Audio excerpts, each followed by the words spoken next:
A very good morning to all, my dear friends.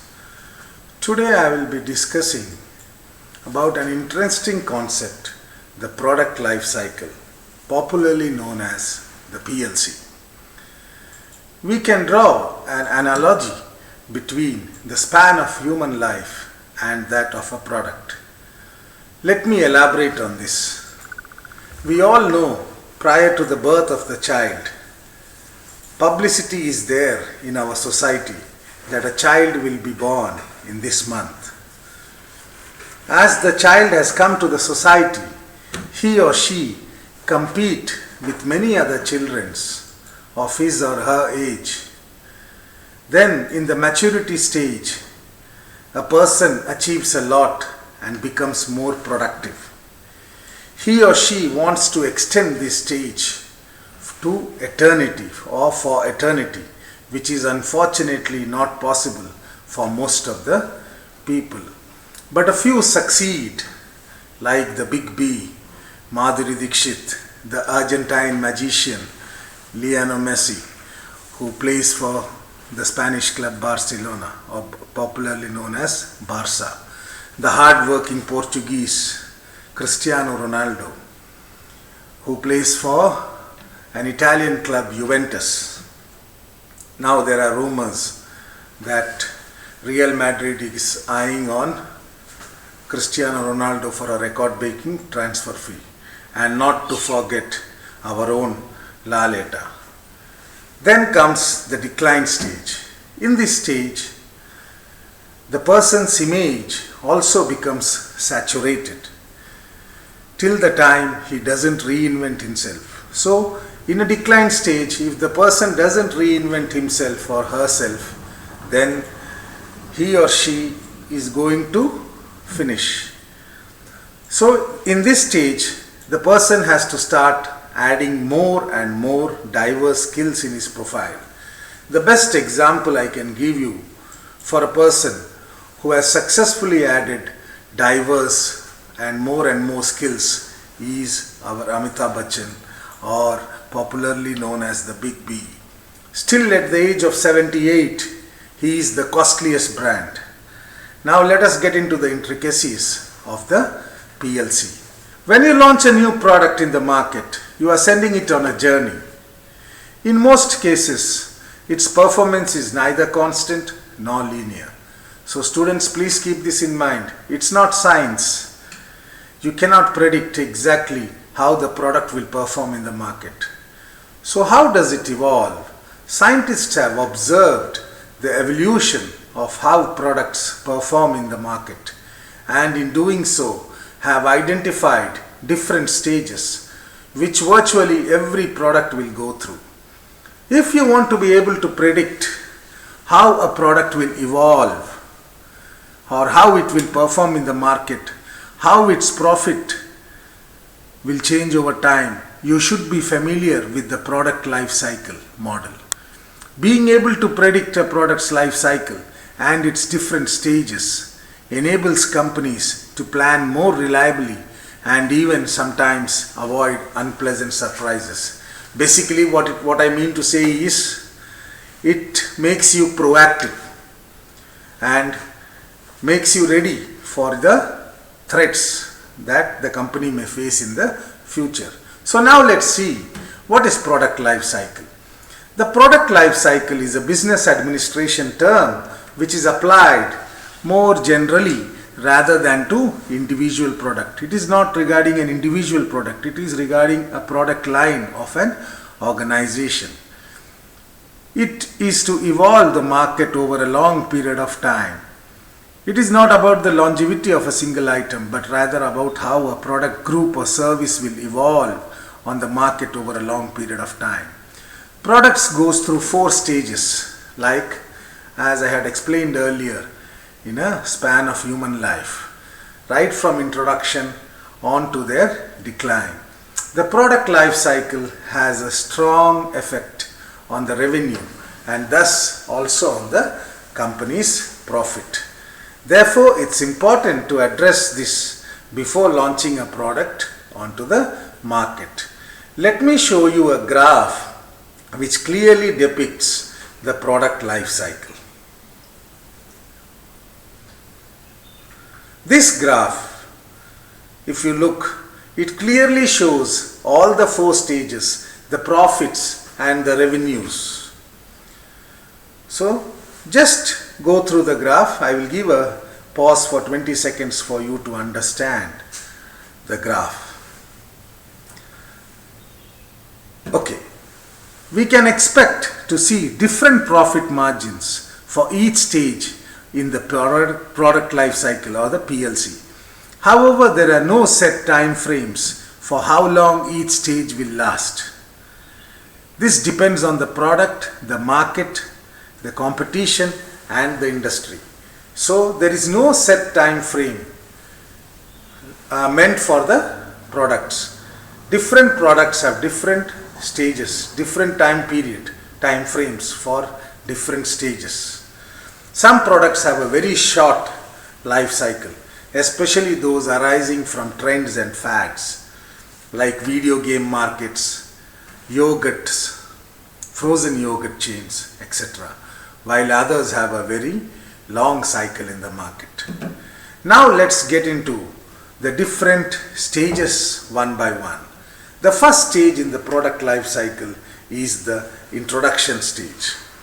A new product's introduction in the market begins on the date when the customers purchase it. So students, please keep this in mind. The first stage starts on the day when the product is available in the market. So naturally, it is known, or everybody knows through common sense, that the people are not familiar with the product. So it implies that only a few customers have heard about the product. Therefore, the focus for this stage of the company should be on increasing awareness among prospective customers, not on all the customers. We have to target our customer group, prospective customers. This requires huge investment in marketing the product, and in this stage usually companies don't generate revenue because there is fear among the customers how the product will perform. So it's important for the organization to obtain pre-financing, which is very essential to sustain itself. The price of the product is also relatively kept low to attract more and more customers. The end of the first stage can be identified by the break-even point. You all are aware, or you all know about break-even point. It is a point where the total sales equals the total revenue. When the revenue from the products of sales exceeds its cost of production, the introduction stage ends and there is the start of the growth stage.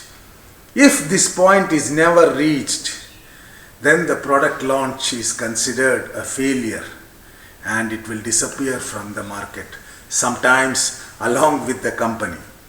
If you remember my last presentation about holacracy, I have told you that statistics have proved that if 10 companies are newly set up, only 2 companies succeed and the rest 8 disappear from the market within the first year of its inception. Now the next stage is the growth stage. During this stage, there is steady increase in the quantity sold and therefore in revenue. Now a number of people have learned about the product and are now buying it, but still you cannot be complacent, or you cannot rely heavily too much on the advertisements that you have made on the initial stage or on your initial marketing. Even in this stage, the product needs to be strongly promoted so that the idea is reinforced in the minds of the consumers and in the minds of the consumers. Meanwhile, there is a problem that the company faces. In the growth stage, now the competitors are usually becoming aware or informed about your product. So this creates two different kinds of problems. The first one is the price wars. Competitors with similar products on the market lower their price to minimize their loss of the market share.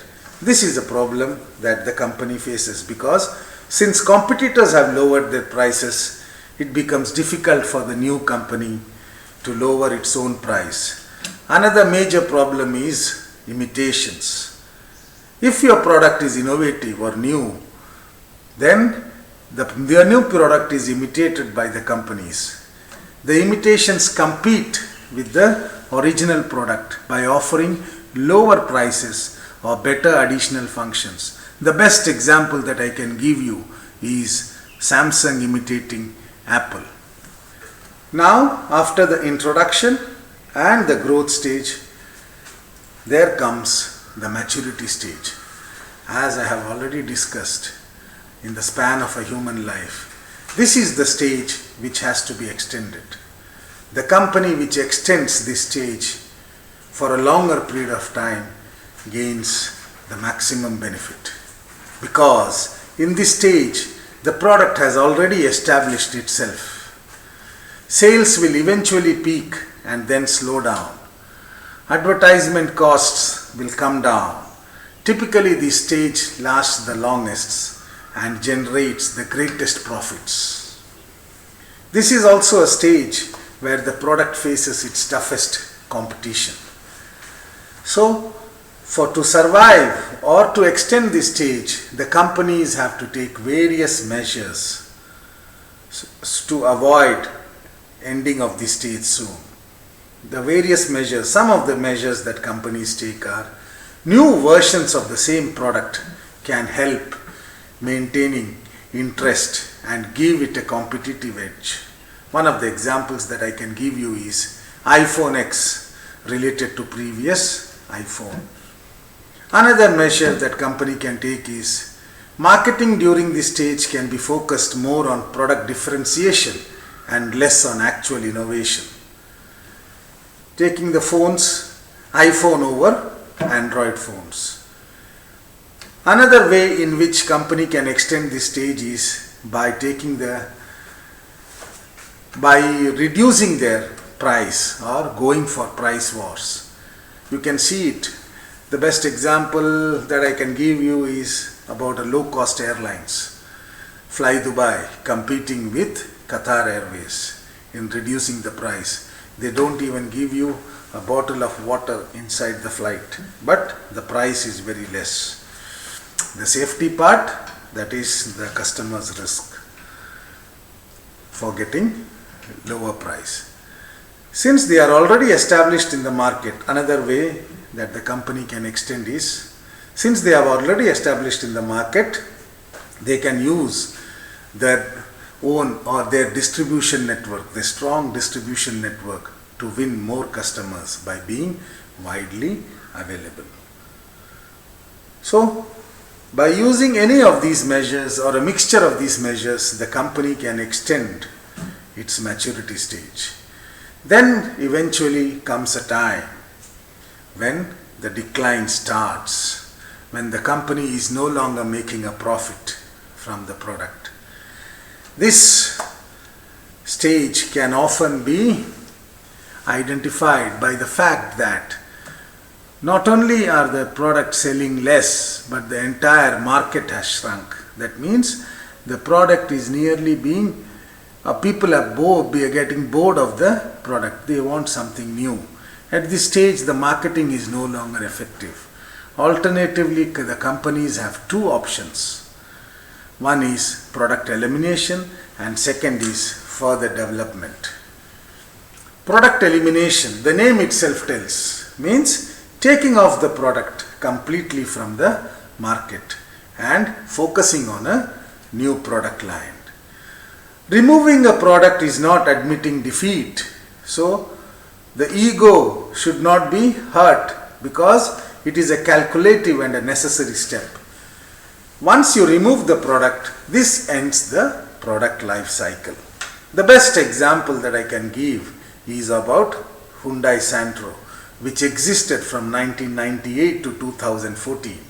In 2014, it withdrew its car from the market. And then the nameplate was revived in 2018 to replace the Eon. Another option that the companies have in decline stage is further development. Some companies introduce a completely new version of the product so that again the life cycle is reversed back from introduction and it is extended. They introduce a new product with other functions on the market. This might allow them to reach a new market and target group.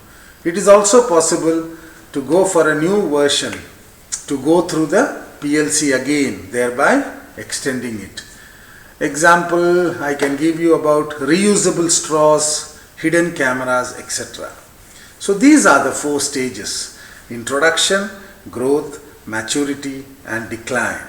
To conclude, I would like to tell that the product life cycle is a usual planning model for both new and seasonal companies. When you can identify what stage of life cycle your product is, you can better assess which marketing activities are appropriate to avoid wasting any potential. Additional information regarding the market behavior of the product and services can be obtained by using the BCG growth matrix or the Boston Consulting Group growth matrix. So we can say that in order to make a product or service survive in the market as long as possible, it is very essential for the marketer to understand the product life cycle so as to provide or design effective marketing strategies for each phase of the PLC. Thank you all for your patient listening. Thank you.